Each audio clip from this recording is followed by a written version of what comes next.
자, 오늘 우리는 이 로마서 3장 9절서부터 이 18절 말씀을 본문으로 영원한 갈림길이라는 제목을 가지고 함께 말씀을 나누도록 그렇게 하겠습니다.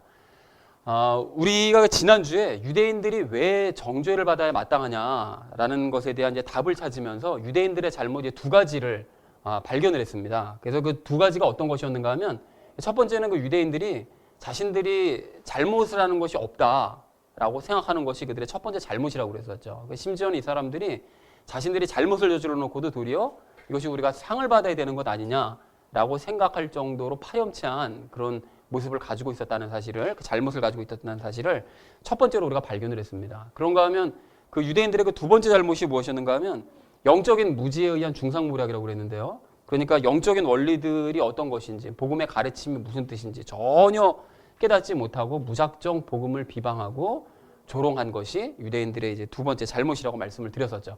자, 그래서 이러한 유대인들의 잘못된 모습을 보면서 우리가 지난주에 이제 두 가지 이야기를 함께 나눴었는데요. 그 첫 번째 이야기 나눴던 것 무엇이었을까요? 첫 번째는 무엇이었습니까? 자기 부인이 신앙생활의 아주 가장 기본적인 사실이라는 사실을 다시 기본 자세라는 사실을 다시 한번 우리가 확인하자라고 지난주에 첫 번째로 말씀을 나눴었죠. 유대인들을 비롯한 이제 그 많은 사람들이 불의한 일을 행하더라도 그것이 이제 하나님의 의를 드러낼 수 있는 것 아니냐라고 생각하는 경향들이 있습니다. 그래서 가령 예를 들어서 지난주에 이제 가룟 유다를 그래서 예를 들었었는데요. 가룟 유다가 예수님을 배신했기 때문에, 그런 불의한 일을 저질렀기 때문에 결국은 예수님께서 십자가에 못 박히시고 죄인들을 건지시는 의로운 일을 행하실 수 있었던 것 아니냐라는 이야기를 지난주에 이제 했었었죠. 그래서 사실 그것이 잘못된 모습이라고 말씀을 드렸습니다. 그런가 하면 또 어떤 사람들은 거짓말을 해도 하나님께 영광을 돌릴 수 있는 것 아니냐, 이렇게 생각하는 사람도 있었다고 그랬는데요. 그래서 라합을 예를 들었었죠. 라합도 그 정탐꾼들을 위해서 거짓말을 했기 때문에 하나님께서 정복하시는데, 여리고성을 정복하시는데 선한 일을 한 것 아니냐라고 생각들을 하는데 사실은 전혀 도움되는 것이 아니라고 말씀을 드렸습니다. 거짓말을 한다고 해서 하나님께 영광 돌릴 수 있는 것이 아니라고 그랬었죠. 그래서 이런 주장을 하는 이런 모든 사람들은 사실은 다 자기 부인이 안 되었기 때문이라고 이제 말씀을 드렸는데요. 그래서 우리가 모세처럼 자기 자신을 부인하고 남을 위해서 희생하는 삶을 살자라는 이야기를 지난주에 첫 번째로 이야기를 나눴습니다. 자, 그런가 하면 우리가 두 번째로 나눴던 이야기는 무엇이었을까요? 나무가 아닌, 네, 그렇습니다. 숲을 보자고 말씀을 드렸습니다. 그래서 유대인들이 이렇게 복음을 제대로 알지도 못하고 무작정 멸시하고 무시를 했던 것은 그들이 성경의 한 구석만 바라보기 때문에, 또 장로들의 유전만 바라봤기 때문이라고 말씀을 드렸습니다. 그래서 우리도 마찬가지로 성경의 한 절만 보거나 어떤 한 이야기만 보다 보면 성경을 전혀 엉뚱하게 이해할 수 있으므로 우리가 성경을 보되 전체 이야기를 아는 상태로 각 장과 절호의 말씀을 보자. 그리고 어제 읽은 말씀과 오늘 읽은 말씀을 서로 연결시켜가면서 읽어야 된다. 그런데 이 작업이 사실은 쉽지 않기 때문에 두 가지 쉽게 읽으실 수 있는 방법을 말씀드렸죠. 첫 번째는 연합을 염두에 두면서 성경을 보시면 성경이 잘 연결이 된다. 그리고 또 하나는 무엇보다 중요한 것이 성령님께 자꾸 여쭈면서 성경을 보자. 그러면 성령님께서 모든 것을 기억나게 하시고 다 가르쳐 주시리라 라는 말씀에 의해서 우리를 성경을 읽기 쉽게 만들어 주신다고 말씀을 드렸습니다. 자, 그래서 사랑하는 우리 나눔 있는 교회 성도님들 모두는 자기 자신을 부인하고 죽음을 인정하셔서 남을 위해 희생하고 하나님께 영광을 드러내는 삶을 살아가시기를 바랍니다.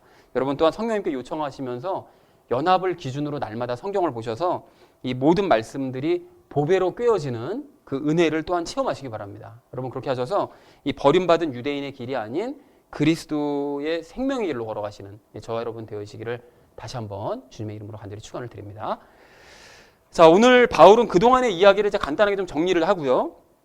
그리고 이제 믿음에 대한 이야기를 이제 본격적으로 하는데요. 그 어떤 얘기를 하는지 오늘도 좀 한 절 말씀씩 여러분 보도록 하겠습니다. 여러분 9절 말씀을 먼저 보시면 바울은 그러면 우리는 그들보다 나으냐라고 묻고 곧바로 결코 아니다라고 이제 답을 하거든요. 근데 여기서 우리는 누구냐? 그리스도인들을 말합니다. 그러면 그들은 누구냐? 유대인들을 말합니다. 그러니까 바울이 지금 무슨 얘기를 하는 건가 하면 우리도 유대인들보다 결코 나을 것이 없다라고 얘기를 하는 거예요. 자, 그런데 이 말씀의 뜻을 정확하게 이해하는 것이 너무나 중요합니다. 많은 사람들이 이 말씀과 이 구절 전체를 이제 대충 뭉뚱그려서 어떻게 이해를 하는가 하면 이거 봐라. 유대인이나 이방인이나 그리스도인이나 모든 사람들이 다 죄 아래에 있는 죄인이라고 말씀하시지 않냐. 그러니까 우리 그리스도인들도 당연하게 죄인이다. 이제 이런 식으로 이해하는 경우가 참 많더라는 것이죠. 그러나 여러분 이 말씀은 절대로 그런 뜻이 아닙니다. 여러분 그래서 오늘 우리가 왜 이 말씀이 그 뜻이 아닌가를 많은 사람들이 그렇게 이해하고 있는 그 뜻이 왜 아닌 것인지를 좀 집중적으로 살펴보고 뜻을 명확하게 좀 이해하려고 하는데요. 제가 잠시 후에 이제 자세하게 설명을 드리겠지만 일단은 이 말씀을 간단하게 이렇게 이해하시면 될 것 같은데요. 만약 우리도 유대인들의 입장이었다면 우리도 그들과 별반 다를 바가 없었을 것이다. 이제 이렇게 이해를 하시면 될 것 같습니다. 그리고 자세한 얘기는 제가 잠시 후에 설명을 드리겠습니다.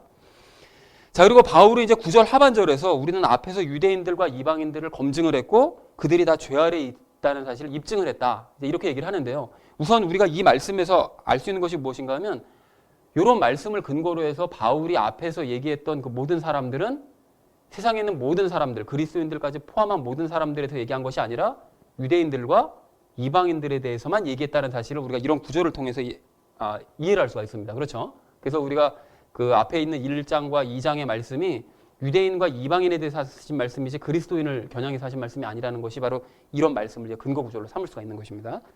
자, 그리고 또 우리가 이제까지 함께 살펴본 것처럼 이방인들과 유대인들은 다 똑같이 죄 아래에 있는 사람들이다라는 사실을 우리가 바울을 통해서 충분히 입증을 해 봤죠. 그래서 이 사람들이 왜 죄인인가, 이방인들은 왜 죄인이며 유대인들은 왜 죄인인가, 이것에 대해서 우리가 앞에서 바울을 통해서 우리가 충분하게 검토를 해봤습니다. 그래서 자 어쨌든 바울이 이제 10절서부터 18절까지 이러한 이방인들과 유대인들의 공통된 죄악의 모습들, 그런 특징에 대해서 다시 한번 얘기를 하는데요. 근데 이 얘기들이 다 인용한 말씀입니다. 주로 이제 시편 말씀들을 인용하고 또 잠언이나 이제 이사야 말씀들을 이제 인용하면서 그들이 이제 죄악된 모습들에 대해서 고발을 하고 있는데요. 그래서 시작할 때 뭘로 시작하죠? 말씀을 기록된 바라고 이제 말씀을 시작하죠. 그래서 이런 말씀도 기록되어 있고 이런 말씀도 기록되어 있는 것이 사실은 유대인들과 이방인들이 다 죄인이라는 것을 성경에서 이미 말씀하고 계신다라는 사실을 얘기를 하고 있습니다. 그래서 참고로 이 10절에서부터 18절 말씀을 우리가 지금 보실 때 그 유대인들을 좀 중점적으로 생각하면서 보시면 좋을 것 같은데요. 바울의 전도를 회방하고 또 고린도 교회에서 악한 일을 행했었던 그 유대인들의 모습을 떠올리시면서 이 10절서부터 18절 말씀을 이렇게 보시면 이해가 더 쉬우실 것 같습니다. 그래서 먼저 10절 말씀을 보니까요. 바울은 대전제로 의로운 자는 없나니 단 한 사람도 없다라고 말을 합니다. 그래서 많은 사람들에게 이것이 굉장히 많이 인용되는 아주 유명한 구절인데요. 의인은 없나니 한 사람도 없다. 많이 들어보셨잖아요. 그래서 우리 모두가 다 죄인이다. 이 얘기 너무 많이 들었는데요. 이 구절 역시 이제 많은 사람들이 그 위에 있는 구절과 연결시켜서 이거 봐라. 세상에 의인은 없나니 단 한 사람도 없다고 말씀하시지 않냐. 그러니까 그리스도인들도 역시 모두가 다 죄인이다. 이제 이렇게 대부분들이 다 이해하세요. 대부분들이 다 그렇게. 자, 그러나 잠시 후에 제가 설명을 드리겠지만 바울은 하나님을 믿지 않는 유대인들과 이방인들 중에 의인은 없나니 한 사람도 없다라고 말씀하시는 거라는 것을 좀 확인하셨으면 좋겠습니다. 그러니까 세상의 모든 사람들이 다 죄인이다라는 뜻이 아니라 유대인들과 이방인들 중에는 의인이 없나니, 믿지 않는 유대인들과 이방인들 중에는 의인이 없나니 단 한 사람도 없다. 이걸 말씀하고 계신다는 사실을 분명하게 아셔야 된다는 거죠. 그래서 저 아래에 있는 28절 말씀을 보시면 바른 믿음을 가진 사람은 뭐라고 말씀하시죠? 의인이라고 분명하게 말씀하시죠. 이것이 구별이 되는 것입니다. 믿는 사람은 의인이고 믿지 않는 사람들 중에 의인이 하나도 없다. 이거를 말씀하고 계신다는 사실을 분명히 아셨으면 좋겠습니다. 자, 그리고 이어진 11절 말씀을 보니까요. 이제 그런 악인들은 깨닫지도 못하고 하나님을 찾지도 않는다라고 말을 하는데요. 그동안 우리가 유대인들의 잘못을 살펴봤던 것처럼 유대인들은 자신들이 잘못하고도 자신들이 뭘 잘못했는지를 전혀 깨닫지 못했습니다.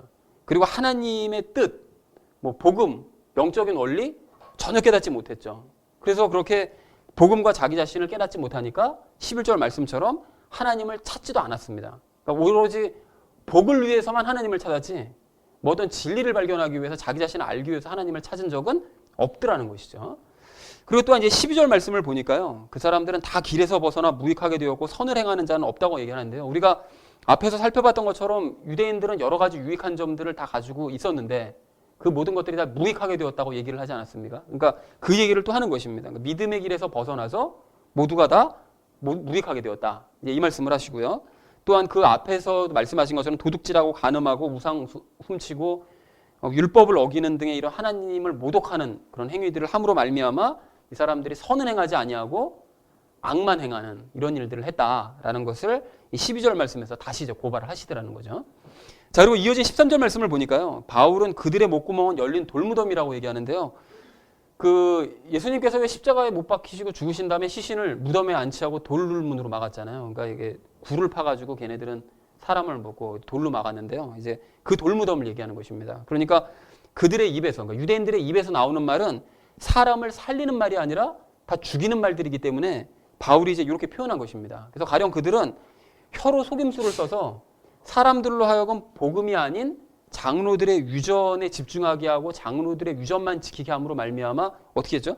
독으로 사람들을 죽인 거죠. 다 복음으로 사람을 살려야 되는데 장로들의 유전 그 독으로 사람들을 다 죽여버렸다는 것입니다. 그리고 14절 말씀도 마찬가지로 그러한 장로들의 유전만 계속해서 강조를 하다 보니까 율법을 지키지 않는 사람들이나 이방인들을 보면서 유대인들이 어떻게 하죠?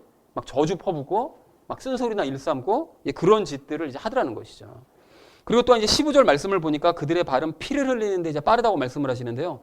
여러분 마태복음 23장 15절 말씀 기억하시나요? 그 말씀 보면 왜 예수님께서 그런 말씀하시잖아요.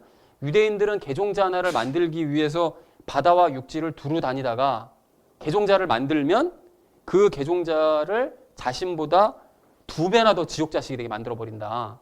이제 이렇게 말씀하시잖아요. 그러니까 유대인들은 사람을 구원해서 살리는 데 발이 빠른 것이 아니라 사람들을 죽이는 데 발이 빠르다라는 것을 우리가 알 수 있다는 것입니다. 자, 그래서 그 사람들이 가는 길이라는 것이 뭐 사람을 바르게 세우거나 뭐 평안을 그들에게 주거나 이런 것이 아니라 16절에 있는 말씀처럼 파멸과 도리어 사람을 파멸시키고 사람들을 고통스럽게 하는 그 율법으로 고통스럽게 만드는 그 길들을 늘 따르더라는 것이죠.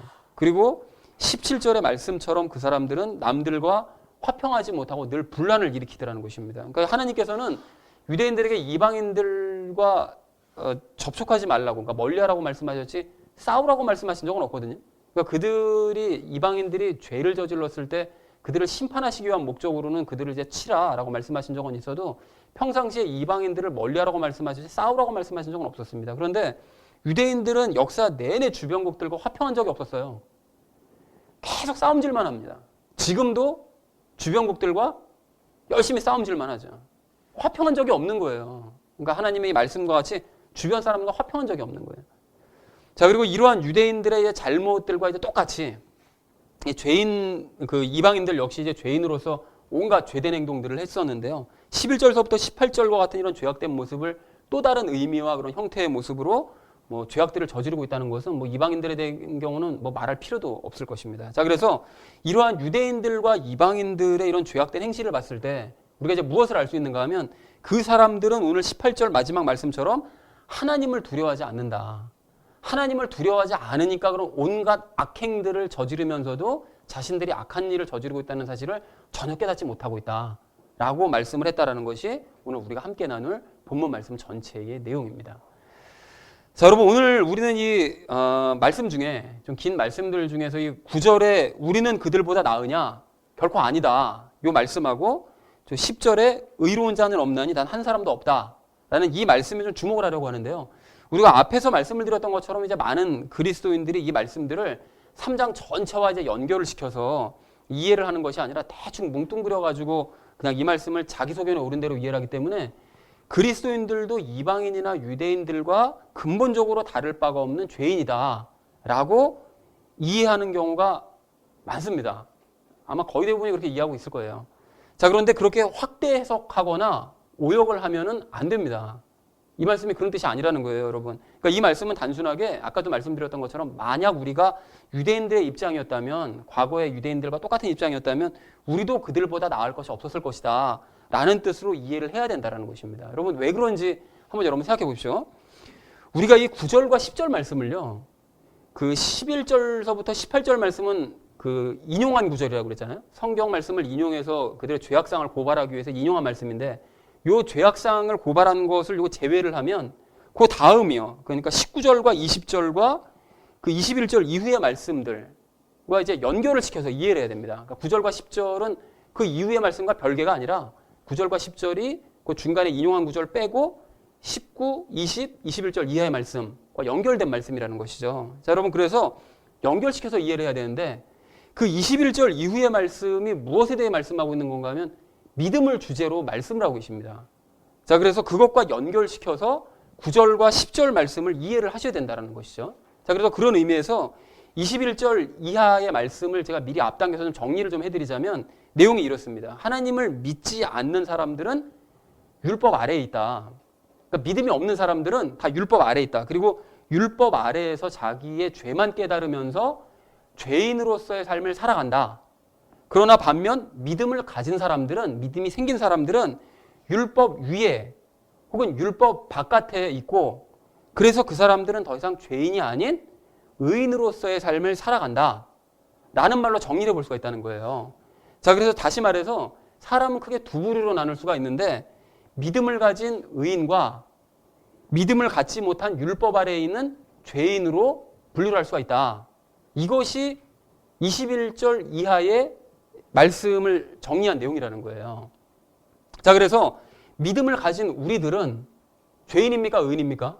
그 밑에 말씀드리기 위해서 당연히 의인인 게 맞죠. 의인인 게 맞지만, 그런데 만약에 우리가 믿지 않았다면, 믿음이 있으니까 우리가 의인인데 만약에 우리가 믿지 않았다면, 유대인들처럼 믿지 않았다면 오늘 9절 말씀처럼 그들보다 우리가 나았겠느냐?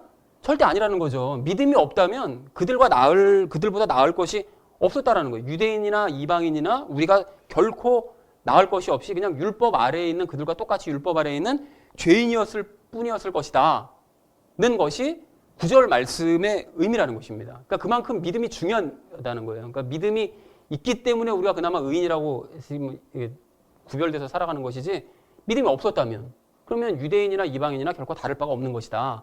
그것이 이제 9절 말씀의 내용이라는 거예요. 그리고 그렇기 때문에 믿음을 갖지 않은 유대인들이나 이방인들 경우에는 의인이 아니라 당연히 뭐죠? 다 죄인이죠. 그러니까 그들 중에는 의로운 자가 없나니 단 한 사람도 없다 라는 것이 10절 말씀의 의미라는 것입니다. 여러분 이해가 되십니까? 이해가 되시죠? 자, 그러니까 바울은 앞으로 이제 본격적으로 믿음에 대해서 얘기를 하기 전에 이렇게 이제 믿음이 있는 사람과 이제 없는 사람을 이제 구별해서 이제 말을 시작을 꺼낸 것인데, 그런데 이제 이것을 이해하지 못하고 대충 뭉뚱그려서 이해하는 대부분의 많은 사람들이, 아, 우리 그리스도인들도 뭐 여기 봐라, 뭐 유대인이나 이방인이나 별다를 바 없다, 같이 다 그냥 죄인이라고 그러지 않냐. 그러니까 이런 식으로 정반대로 이해를 한다는 거예요. 이게 분명히 구별해서 말을 시작 꺼낸 건데 정반대로 이해한다는 거죠. 근데 이런 식으로 이제 해석을 해버리면 뒤에 내용들이 다 뒤죽박죽이 돼버립니다. 믿는 사람은 의인이라고 그랬는데, 앞에서는 또 다 죄인이라며. 근데 어떻게 믿는 사람은 또 의인이야? 뭐 어떻게 된 거야? 막 뒤죽박죽이 돼버린다는 거죠. 그러니까 바울은 분명히 구별해서 얘기했는데 이해하는 사람들이 그걸 정반대로 이해를 해버리니까 문제가 되더라는 것입니다. 자, 그래서 오늘 이 말씀을 9절과 10절 말씀을 바르게 이해하고 인정하는 것이 앞으로 이제 로마서 말씀 전체를 이해하는 데도 너무나 중요하기 때문에 제가 오늘 이것을 주제로 함께 우리 이야기를 나누도록 할 텐데요. 자, 그래서 오늘 우리가 이제 첫 번째로, 그런 의미에서 첫 번째로 나눌 이야기는 믿음으로 예수님을 영접한 순간이 요단강을 건넌 순간임을 우리가 분명하게 알자라는 것입니다. 여러분, 이스라엘 백성들이 그 이집트를 탈출할 때 홍해를 건넜잖아요. 그 사건하고 또 여호수아와 백성들이 요단강을 건넜잖아요. 근데 그 요단강을 건넌 바로 그 사건, 그 두 가지가 과거와의 단절을 의미합니다. 그러니까 즉 이스라엘 백성들이 홍해를 건너고 요단강을 건넜다라는 것은 이제 그들의 인생에서 다시는 돌아올 수 없는 길로 건너왔다라는 것을 의미한다라는 거예요. 과거와는 완전히 다른 인생을 살게 되었다. 그것을 의미한다는 거죠. 그래서 마찬가지로 우리도 다시 돌아갈 수 없는 길을 건너왔거든요. 우리 인생에서 다시는 돌아갈 수 없는 길을 각자 건너왔는데 언제 건너왔느냐? 언제 건너왔을까요? 예수님을 믿음으로 말미암아 예수님과 연합한 순간 우리는 과거로 다시는 돌아갈 수 없는 길을 건너온 사람들이 되었다라는 것입니다. 그 순간이 바로 그 순간이라는 거예요. 그래서 이게 뭐 그렇게 대단한 얘기라고 거창하게 말하냐라고 생각하실까봐 제가 이제 예수님을 영접하는 순간 우리 안에 구체적으로 이제 어떤 일들이 일어나는가에 대해서 성경 말씀을 이제 인용해서 세부적으로 설명을 좀 드리려고 하는데요. 이제 그냥 설명을 드리면 막 말씀 막 나오고 막 뭐 죄가 어쩌고 막 이렇게 하면 정신이 하나도 없으실까봐 제가 이제 성막이랑 연결시켜서 말씀을 좀 드리도록 하겠습니다. 그래서 그림을 준비했는데요. 이게 성막 그림이거든요. 잘 아시는 거죠. 전체 성막이 있고 저 앞에 번제단 있고 물두멍 있고 앞에 성소와 지성소 있고 가운데 휘장 있고요. 이게 구조는 다 아실 텐데 전체 모양이 이렇습니다. 그리고 이것을 좀 더 자세하게 이제 해놓은 그림이 바로 이 그림입니다. 그래서 요 그림의 각자가 이제 어떤 것을, 요 각각이 어떤 역할을 하고 어떤 일을 하는지를 좀 우리가 함께 좀 봤으면 좋겠는데요. 그 먼저 이름이 어떻게 되죠? 저 끝에 있는 거? 네모나게 생긴 거? 번제단이죠. 요거 뭐라고 그랬죠? 물두멍이죠, 물두멍. 그리고 성막에서 성막 요 안쪽에서 요 앞에와 뒤에 부분이 나뉘는데 앞에 부분은 성소죠. 성소가 분향단 있고 금초대 있고 그리고 떡상 있고요. 빵 올려놓는 상. 그리고 요 가운데 성소와 지성소를 구별하는 휘장이 쳐져 있고요. 그리고 성소 뒤에 있는 건 뭡니까? 언약궤가 놓여져 있는 지성소가 이렇게 있죠. 그래서 이 구조가 이렇게 돼 있습니다. 자, 그런데 이렇게 이제 돼 있는 상태에서 이 성전이 무슨 역할을, 성막이 무슨 역할을 하는가 하면 주된 역할이 하나님과의 화해입니다. 하나님과의 교제 역할을 하는 것이 성막이 하는 일인 거죠. 그러니까 죄인이 죄를 가지고 이 성막으로 들어와서 죄를 해결받고 하나님께 용서를 받아서 하나님과 관계 회복된 이후에 나가게 만들어주는 것이 바로 성막이 하는 역할이라는 것입니다. 자, 그래서 죄인들이 죄를 저지르면 뭐를 하나씩 갖고 옵니까?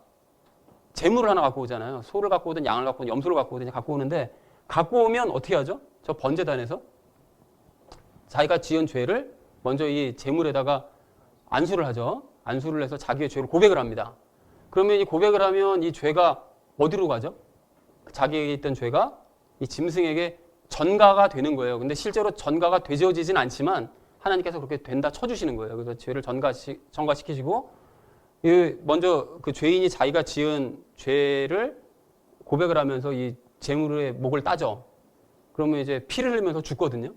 거기까지가 이제 죄인이 하는 역할입니다. 그러면 그 이후로는 이제 제사장이 그 재물을 넘겨받아서 다 해체를 하죠. 손과 발 자르고 목 자르고 다리 자르고 내장 다 벗겨내고 머리 다 드러내고 해서 가죽까지 벗겨낸 다음에 그 모든 것들을 다 불에다가 번제단 위에서 다 태워버립니다. 근데 이 짓을 왜 하는 건가 하면 이 일을 왜 합니까?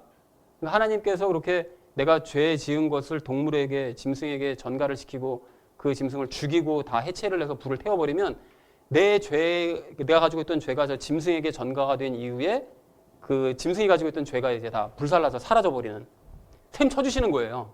그런 시스템을 만들어 두셨기 때문에 죄인이 들어와 가지고 번제단에서 이제 그 일을 하는 것입니다. 자, 그러면 그것으로 이제 끝나는 것이냐? 아니죠. 이제 번제를 드린 이 제사장이 그 이후로 어떻게 합니까? 물두멍으로 와서 자기 손과 발을 씻습니다. 제물을 드리고 난 다음에 더러워진 손과 발을 깨끗하게 씻어야 성소로 들어갈 수 있는 자격이 주어지게 되는 것이죠. 자, 그래서 성소 안으로 이제 들어가게 되면 그 성소가 이게 보이시죠? 여기 보면 여기 금초대가 보이잖아요. 근데 이 금초대는 여기서 불을 밝힙니다. 불을 밝히면 이 금초대가 맞은편에 있는 떡상을 밝히고요. 그리고 성소 전체를 밝혀줍니다. 근데 이 떡상은 또 무엇을 의미하는가 하면 이 위에 있는 떡이, 그러니까 6개씩 두 줄로 되어 있죠. 이것이 하나님의 말씀 또는 예수 그리스도의 살을 의미합니다. 신약시대. 그러니까 촛대로 항상 말씀을 비춰준다는 것은, 성령님의 불로 항상 말씀을 비춰준다는 것은 제사장이 안으로 들어와서 늘 성령님의 빛 비추심에 의해서 성경 말씀을 보고 깨닫고 그것을 나가서 백성들에게 가르쳐주는 거예요. 제사장들이. 그리고 그렇게 해라라는 걸 의미로 이걸 항상 여기 두시는 거죠. 그리고 지금 같은 경우에는 죄인이 와서 죄사함의 제사를 드렸잖아요. 그러면 그 죄사함의 제사를 드리는 제사장이 성소 안으로 들어와서 분향단으로 가서 앞에다 향을 피우면서 이제 하나님 앞에 기도를 드립니다. 그리고 저 바깥에 있는 죄인의 죄를 용서해달라고 간구하고 난 다음에, 그리고 이제 성소 밖을 나오죠.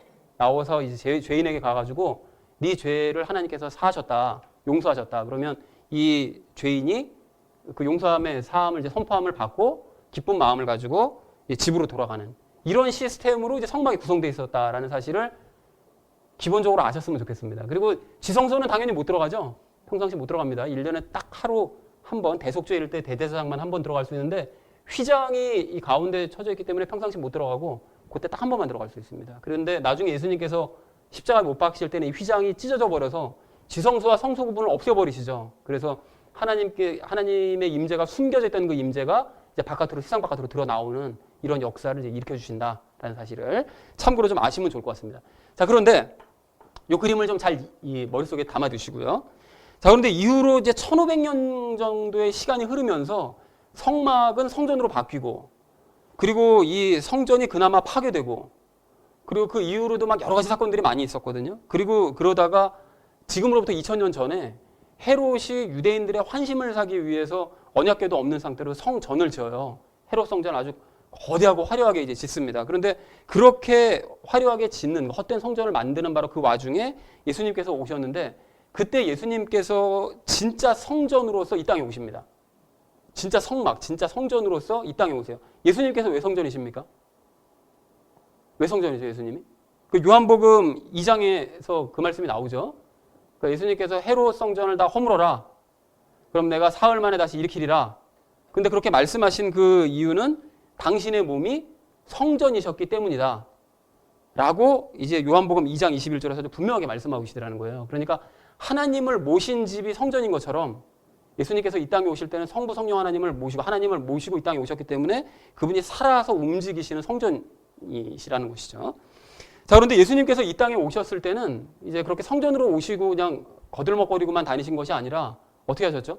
대제사장이시잖아요. 그래서 대제사장으로 오신 이 예수님께서 움직이시는 성전으로 백성들을 가르치시고 백성들로 해서 기도하고 간구해서 병들 낫게 하시고 막 이렇게 하셨어요. 그러니까 이걸 성막 그림을 연결시켜서 이해를 다시 한번 해보시면, 과거 구약 시대 때는 제사장이 성소 안으로 들어가야만 하나님의 말씀을 받아서 백성들을 가르치고 그 안에 들어가야만 하나님께 기도를 드릴 수가 있었는데, 예수님께서는 아예 당신이 성전이시잖아요.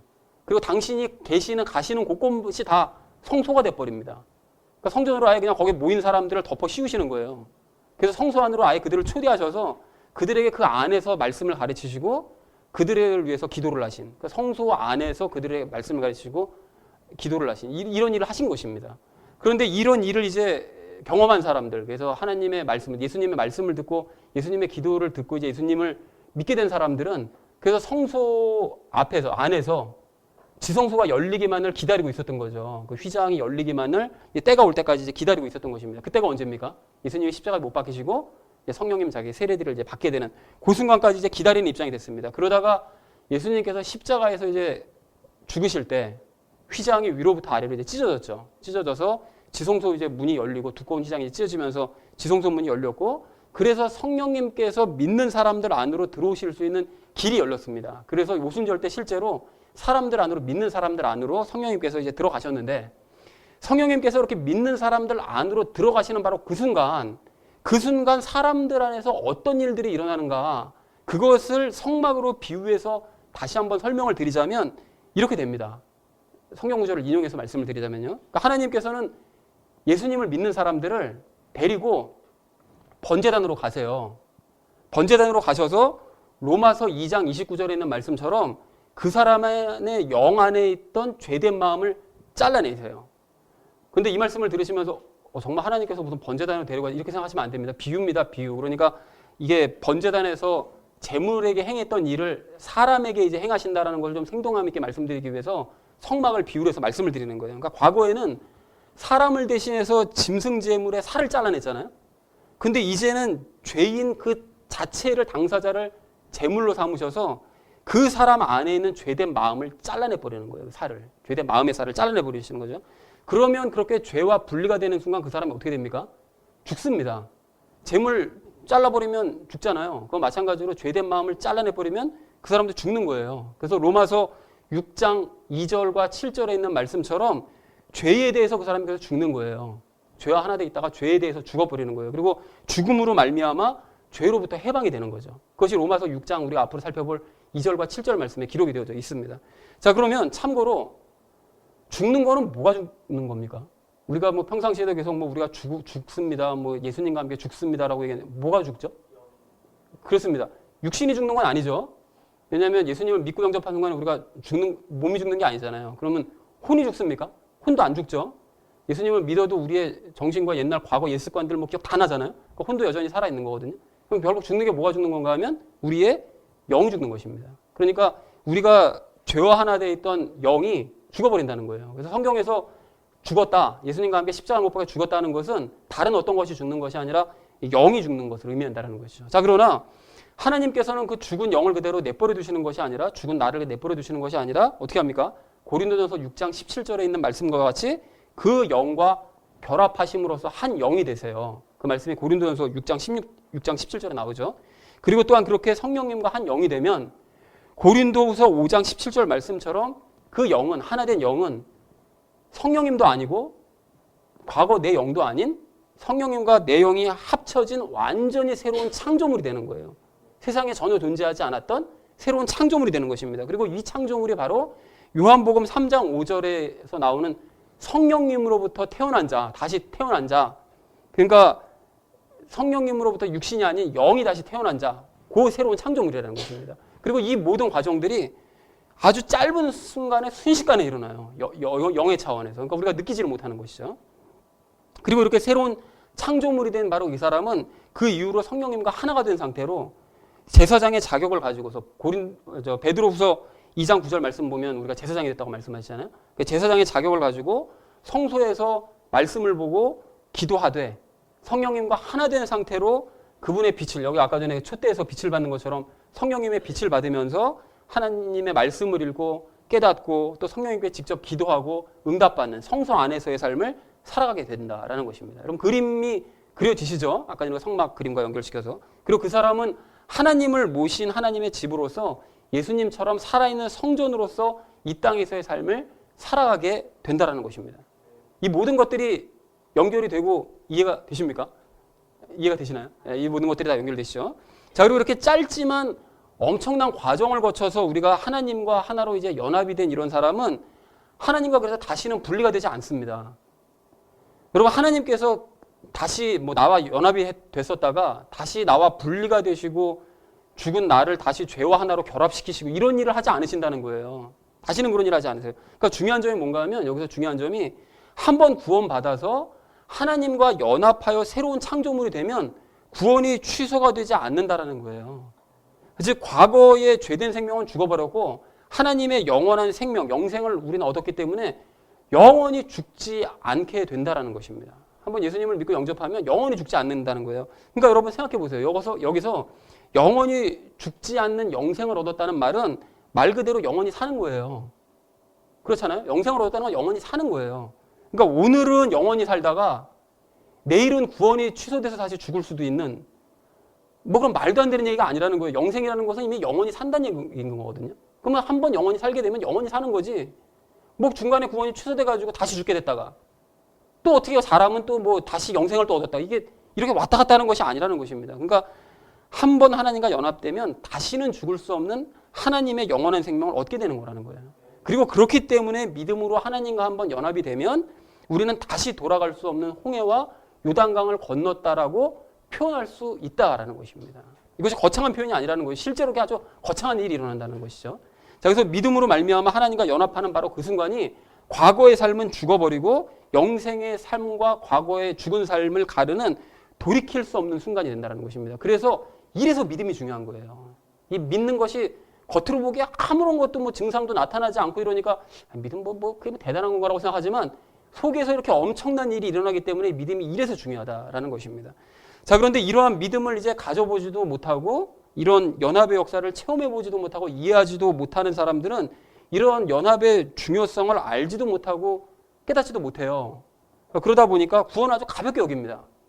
믿기만 하면 구원받는다고 그래 알아 나도 그러니까 믿어 그냥 이런 식으로 대충 받아들인다는 것이죠. 믿음을 너무 가볍게 여기는 거예요. 그래서 물론 믿기만 하면 구원 받죠. 그리고 하나님과 연합되는 건 맞지만 내가 가진 믿음이 이게 진짜 믿음인지 아니면 내가 지금 머리로만 생각하고 있는 생각일 뿐인지를 심각하게 고민해서 좀 구별이 돼야 되는데 그냥 자신은 그냥 믿는다라고 막연하게 생각하면서 살아가는 사람들이 참 많다라는 것입니다. 그리고 이런 사람들은 믿음을 이렇게 가볍게 여기고 이제 어설프게 생각하기 때문에 구원이 언제든지 취소가 될 수 있다고 생각하는 거예요. 그런 사람들이. 구원이 얼마나 대단한 역사가 자기 속에서 일어나는지를 깨닫지 못하는 사람들은 그걸 믿으면 누구나 다 구원받는다며. 그리고 그거까지 믿는다고 되겠어? 구원이 언제든지 취소될 수 있는 거지. 믿는다고 되는 게 아니야. 이런 식으로 생각한다는 거죠. 그러니까 진정으로 믿으면 앞에서 말씀드린 이 마음의 할례와 성령님 세례와 같은 성령님의 연합과 같은 이런 엄청난 과정이 내 안에서 일어나는데 이런 과정을 체험해보지도 못하고 이해하지도 못하고 인정도 안 되니까 그냥 연합했다는 사람을 그리고 겉으로 보면 겉으로 아무런 증상도 나타나지 않으니까 그냥 믿음만 가지고 구원받는다는 게 뭔가 좀 부족해 보이는 거예요. 그리고 뭔가 이게 좀 싱거워 보이고 좀 어설퍼 보이는 거죠. 자기소개내 볼 때는. 그러니까 이런 사람들이 필연적으로 믿음만 가지고 구원 못 받는다. 그러니까 어떻게 하죠? 행위에 집착하죠. 그러니까 자신의 힘으로 정성으로 뭔가 하나님 앞에서 보여주지 않으면 불안해서 견디지를 못하는 거예요. 그 믿음을 체험해보지 못했으니까. 그래서 이런 사람들이 이제 20절 말씀에 주목을 할 필요가 있는데요. 20절 말씀에 뭐라고 말씀하시죠? 그런 율법의 행위로는 어떤 육체도 하나님 앞에 의롭게 될 수가 없다. 절대 구원받지 못한다. 라고 분명하게 말씀하시더라는 거예요. 도리어 자신의 죄만 깨닫게 될 뿐인데도 그럼에도 불구하고 이 사람들은 20절에서 명백하게 말씀하시는 결코 의롭게 될 수 없다는 행위만 열심히 붙잡고 살아가더라는 거예요. 정말 많은 그리스도인들이. 왜 그렇습니까? 믿어지지 않으니까요. 안 믿어지니까 행위라도 열심히 하는 거지. 그리고 20절에 명백한 말씀을 이렇게 눈여겨보지도 않고 눈에 보이지도 않습니다. 그런 사람들이. 봐도 못 봐요. 봐도 이게 뭔 소리인지 깨닫지를 못하는 거예요.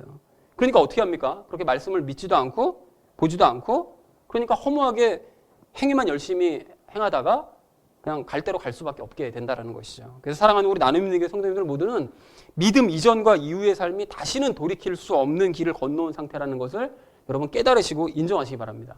여러분 우리는 오직 믿음으로만 의롭게 될 수 있다는 사실을 여러분 인정하시고 또한 믿는 사람은 의인이라는 사실을 확신하셔서 모든 사람들이 다 죄인이라는 이런 잘못된 상식을 단호하게 거부하시는 저와 여러분 되어지기를 주님의 이름으로 간절히 축원을 드립니다. 자, 그리스도인들도 죄인에 불과하다라는 이런 잘못된 상식에 대해서 오늘 우리가 두 번째로 나눌 이야기는 나에게 진짜 믿음이 있는지를 확인하자라는 것입니다. 여러분 앞에서 우리는 이 진짜 믿음을 가진 사람의 속이 이제 어떻게 변화되어 있는지에 대해서 우리가 나눴는데요. 자, 그렇다면 이러한 믿음이 진짜 믿음이 내게 있는지를 어떻게 알 수 있습니까? 아, 나는 이거 진짜 믿어 라는 사실을 어떻게 알 수 있습니까? 앞에서 이미 답을 말씀을 드렸는데요. 진짜 믿음이 있는 사람은 자신이 돌이킬 수 없는 길을 건너왔다는 사실을 잘 알고 또한 믿어요. 그 사실을 자기는 뭐 흔들림 없이 확신을 하고 있다는 것이죠. 그래서 본인을 어떻게 생각합니까? 의인이라고 생각해요. 의인이라고. 그러나 믿음이 진짜 믿음이 없는 사람은 자기가 돌이킬 수 없는 길을 건너왔는지 안 건너왔는지를 몰라요. 확신이 없어요. 그러니까 본인을 죄인이라고 생각합니다. 이게 의인이라고 성경에서 말씀하시니까 의인인 것 같이 사실은 난 죄인인데 이렇게 생각한다는 거죠. 근데 본인만 죄인이라고 생각하는 것이 아니라 그런 사람들이 다른 사람들 역시 모두가 다 너도 죄인이고 너도 죄인이고 너도 죄인이다라고만 생각합니다. 그래서 가령 어떤 사람이 예수님을 난 믿어 라고 얘기를 하면서도 세상에 의인은 없나니 하나도 없다. 모든 사람들은 다 죄인이다. 이 말을 아주 강조를 반복하면서 계속 주장을 한다. 목사님들이 그런 분들이 많죠. 다 죄인이다, 다 죄인 막 이러면서 너도 죄인이고 너도 죄인이고 막 이렇게 강조를 한다면 그 사람은 믿음이 없는 사람입니다. 진짜 가지고 있는 진짜 믿음이 없는 사람이에요. 그러니까 본인은 예수님을 믿는다고 말은 하지만 사실은 예수님 믿지도 않고 예수님의 믿음도 없는 사람이라는 거예요. 어떻게 단정 지을 수가 있느냐고요? 여러분 19절 말씀으로 증명이 가능한데요. 여러분 19절 말씀을 보실까요? 보시면 온 세상을 하나님 앞에서 유죄가 되게 만드는 율법은 누구에게 말한대요? 즉 누구에게 영향을 끼친답니까? 율법 아래에 있는 사람들에게 영향을 끼친대요. 그러니까 다시 말해서 율법은 믿음 아래에 있는 사람들에게는 믿음을 가지고 있는 사람에게는 영향을 끼치지 못하고 그래서 그 사람들을 유죄로 만들지 못하고 오직 믿음이 없는 율법 아래에 있는 사람들에게만 영향을 끼쳐서 그 사람들을 유죄로 만든다는 거예요. 그러니까 율법은 믿음에게 이기지 못한다는 거예요. 율법은 항상 율법 자기 밑에 있는 사람들에게만 영향 끼쳐서 그 사람들을 죄인으로 만드는 것이지 믿음 있는 사람을 죄인으로 만들 수는 없다라는 것이죠. 그러니까 자꾸 난 죄인이다. 뭐 나는 유죄다. 세상 모든 사람들 다 유죄다. 세상 모든 사람들 다 죄인이다. 이렇게 말하는 사람들은 믿음 아래에 있는 사람이 아니라 어디 아래에 있는 사람이라는 뜻인 거죠? 율법 아래에 있는 사람이라는 뜻인 거예요. 왜냐하면 모든 율법이 다 그런 사람들 다 유죄로 만든다잖아요. 그러니까 자기도 유죄고 남도 유죄고 뭐 나도 죄인이고 너도 죄인이고 다 죄인인 거예요. 그래서 그 사람들은 율법 아래에서 율법의 영향을 받기 때문에 그렇게 자기 자신과 남들 모두를 다 죄인으로 만들 수밖에 없는 거라는 거예요. 율법의 영향 아래에 있기 때문에. 그리고 그런 사람들은 당연히 앞에서 말씀드렸던 것처럼 율법 아래에 있기 때문에 결국은 믿음이 없는 사람이다. 라고 간단하게 증명이 가능하다는 것입니다. 그러니까 믿음이 있는지 없는지를 알 수 있는 방법, 내게 진짜 믿음이 있는지 없는지 알 수 있는 방법 간단하죠. 나 자신과 다른 사람들을 죄인이라고 생각하는지 그 여부를 보면 알 수 있다는 거예요. 그러니까 다시 한번 말씀드리지만 진짜 믿음을 가진 사람은 자기 자신을 더 이상 죄인이라고 생각하지 않아요. 과거에는 물론 죄인이라고 생각했죠. 진짜 믿음을 갖기 이전에는 자기 자신을 죄인이라고 생각했지만 이제는 성경에서 말씀하시는 대로 자기 자신을 의인이라고 확신한다라는 것입니다. 그런데 여기서 한 가지 주의해야 될 사람이 있는데요. 본인을 죄인이라고 생각하지는 않는데 나는 과거에도 지금도 죄인이었던 적이 다 한 번도 없었는데 이렇게 생각하는 사람이 있어요. 이런 사람들은 율법 아래에서조차 있어 본 적이 없어서 아예 본성이 마비된 사람입니다. 본성이 아예 마비된 아주 죄인 중에 죄인이에요. 그래서 이런 사람들은 자기 자신이 율법 아래 들어가서 좀 자기가 정말 죄인이 맞구나라는 사실을 좀 먼저 깨달을 필요가 좀 있습니다. 그러니까 이런 사람들은 좀 특별한 케이스입니다. 자, 그런가 하면 이런 사람도 있는데요. 나 자신에게 진짜 믿음이 있는지를 알려면 스스로를 죄인이라고 생각하는지 여부를 보면 된다. 이렇게 말씀을 드리니까 아니 뭐 우리는 뭐 죄인이고 싶어서 죄인이라고 그러나? 아니 성경에서 의로운 자는 없나니 단 한 사람도 없다고 말씀하시고 모든 사람이 죄를 지어서 하나님의 영광에 이르지 못한다고 말씀하시니까 우리가 죄인인 줄 알고 그렇게 죄인이라는 걸 강조하는 거지. 아니 나도 의인이었으면 좋겠네. 뭐 이렇게 말하는 사람이 또 있거든요. 성경에서 말씀하시지 않냐. 근데 사실은 성경에서 말씀하시는 내용을 잘 이해하지 못한 거죠. 그리고 목사나 어떤 신학자나 어떤 교수나 어떤 무슨 다른 사람이 얘기한 것만 듣고 자기는 그냥 죄인이라고만 계속 생각하고 있는 거죠. 자, 그런데 이런 사람들도 역시 그렇게 생각하기 때문에 사실은 믿음이 없는 사람인 게 맞습니다. 여러분 왜 그렇습니까? 자신이 돌이킬 수 없는 길을 건너왔음을 아는 사람은 자신이 의인이 되었다는 사실을 분명하게 인식하고 있기 때문에 성경에서 죄인이라고 말씀하시는 구절에 대해서 의문을 가져요. 아니 왜 여기서는 의인이라고 말씀하셨는데 왜 저기서는 죄인이라고 말씀하시지? 의문이 생긴다는 거죠. 그래서 성경을 열심히 연구합니다. 본인이 열심히 연구하고 성경님께 여쭤요. 여쭤가면서 연구를 해서 성경이 정확하게 누구를 죄인이라고 말씀하시고 누구를 정확하게 의인이라고 말씀하시는지를 발견하고 또 증명을 해내요. 진짜 믿음을 가진 사람은. 근데 진짜 믿음이 없는 사람은 성경 대충 보는 거죠. 성경 대충 보면서 그저 목사 같은 사람의 말만 듣고서는 나 자신이 그냥 계속 죄인이라고만 생각한다는 것입니다. 그리고 심지어는 자신이 율법 아래에 있든 뭐 믿음 아래에 있든 뭐 그런 주제에 대해서 관심도 갖지 않고 그냥 난 무조건 그냥 죄인이라고 그냥 여기고 살게. 이러고 사는 거예요. 근데 그렇게 말씀에 관심을 두지 않고 그냥 맹목적인 태도를 갖는 바로 그런 태도가 바로 믿음이 없다는 결정적인 증거라는 거예요. 믿음이 있는 사람은 말씀에 관심이 많습니다. 그리고 맹종이 아닌 순종을 한다는 거예요. 그리고 그렇기 때문에 오늘 11절 말씀에 있는 것처럼 그런 사람들이 바로 깨닫지 못한다라고 말씀하시는 거예요. 진짜 믿음을 가진 사람은 깨닫거든요. 무엇이 진짜 의인이고 무엇이 진짜 죄인지를 깨닫는데 믿음이 없는 사람들은 그런 것을 깨닫지 못합니다. 그리고 자신의 구원 문제 때문에 하나님을 찾지도 않아요. 복 때문에나 그냥 하나님 찾지. 그러니까 목사가 그렇다고 그러면 또 어떤 신학자가 그렇다고 그러면 그냥 그런 줄로만 알고 그냥 죄인인 줄로만 알고 그냥 산다라는 것입니다. 그리고 그러한 문제에 대한 근본적인 고민 없이 당장 먹고 사는 문제, 그리고 당장 그냥 즐길 일, 여기에만 전념하면서 살아간다는 것입니다. 그래서 사랑하는 우리 나눔 믿는 교회 성도님들 모두는 나 자신에게 진짜 믿음이 있는지를 여러분 확인하시기 바랍니다. 여러분 그렇게 하셔서 율법 아래에서 스스로를 죄인이라고 취급하는 그런 신앙생활에서 벗어나셔서 의인으로서 하나님과 동행하는 유익한 삶을 살아가시는 저와 여러분 되어주시기를 주님의 이름으로 간절히 축원을 드립니다. 자, 이제 말씀을 정리합니다. 마크 트웨인이라는 작가가 이제 이런 말을 했다고 해요.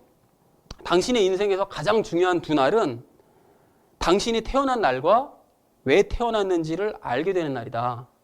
아, 굉장히 멋있는 말 아닙니까? 근데 저는 이 말을 딱 듣는 순간 요한복음 3장 말씀이 생각이 났는데요. 다시 태어나야 된다라고 예수님께서 말씀하시니까 니고데모가 막 당황하잖아요. 어떻게 다시 태어납니까? 엄마 뱃속에 다시 들어갔다 나옵니까? 우리가 어떻게 다시 태어나죠? 이렇게 얘기하니까 예수님께서 이렇게 말씀하시잖아요. 육에서 난 것은 육이요, 영에서 난 것은 영이니. 이렇게 말씀하세요. 즉 사람은 태어나서 두 가지 생명을 가질 수가 있는데 하나는 부모에게서 받은 육신의 생명, 그러니까 육에서 난 것은 육이다. 네가 가지고 있는 육신이 부모에게서 받은 그 육신의 생명, 그거 가진 것이고 또 다른 하나는 성령님께 받는 하나님의 생명, 그러니까 영에서 난 것은 영이다. 성령님으로부터 난 새로운 영, 영에서 난 것은 영이다. 그 성령님께 받는 그 생명, 즉 영생을 얻을 수 있다. 두 가지 생명을 가질 수 있다라고 말씀하시더라는 거예요. 그러니까 마크 트웨인의 말처럼 우리는 육신이 태어난 날도 중요하게 생각해야 되겠지만 더 중요한 것은 내가 이 세상에 왜 태어났는지를 깨닫게 되는 바로 그날, 성령님으로 영이 다시 태어나는 바로 그날, 그걸 깨닫게 되거든요. 아, 내가 이 세상에 왜 태어났구나. 내가 왜 존재하는구나. 이 사실을 깨닫고 희망을 얻게 되는 바로 그날을 반드시 체험해야 된다는 것입니다. 그래서 그런 의미에서 성경에서 가장 널리 알려지고 가장 많이 인용되는 구절 중에 하나인 오늘 본문 말씀에 대한 바른 개념을 정립하셔야 되는데요. 의로운 자는 없나니 단 한 사람도 없다는 이 말씀은 아직 믿음 같지 않아서 성령님으로 다시 태어나지 못한 유대인들과 이방인들에 대해서 하신 말씀이라는 것입니다. 즉 아직까지도 율법 아래에 있는 사람들에게나 해당되는 말씀이라는 거예요.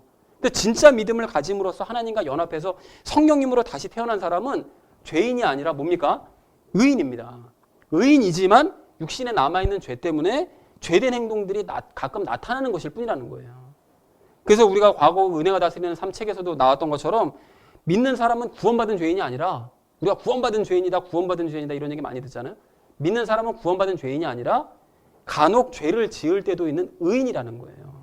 우리가 개념을 분명하게 해야 된다는 거죠. 그래서 이러한 원리를 깨닫지도 체험하지도 믿지도 않는 사람들이 바로 율법 아래에 있는 죄인이라는 사실을 분명하게 깨닫는 우리 모두가 되어지기를 간절한 마음으로 소망합니다. 사랑하는 우리 나눔 믿는 교회 성도님들 모두는 단 한 분도 빠짐없이 다시 건널 수 없는 이 믿음의 길을 건너오시고 또 그래서 본인이 의인이라는 정체성을 흔들림 없이 갖는 성도님들 되시기를 바랍니다. 그렇게 해서 아직도 율법 아래에서 스스로를 죄인이라고만 생각하고 있는 주변에 많은 믿음 없는 이런 사람들에게 바른 진리를 가르치시고 또한 예수님의 믿음을 가지고 더욱 의인으로서의 삶을 살아가시는 저와 여러분 되어지시기를 주님의 이름으로 간절히 축원을 드립니다. 우리 함께 기도하겠습니다.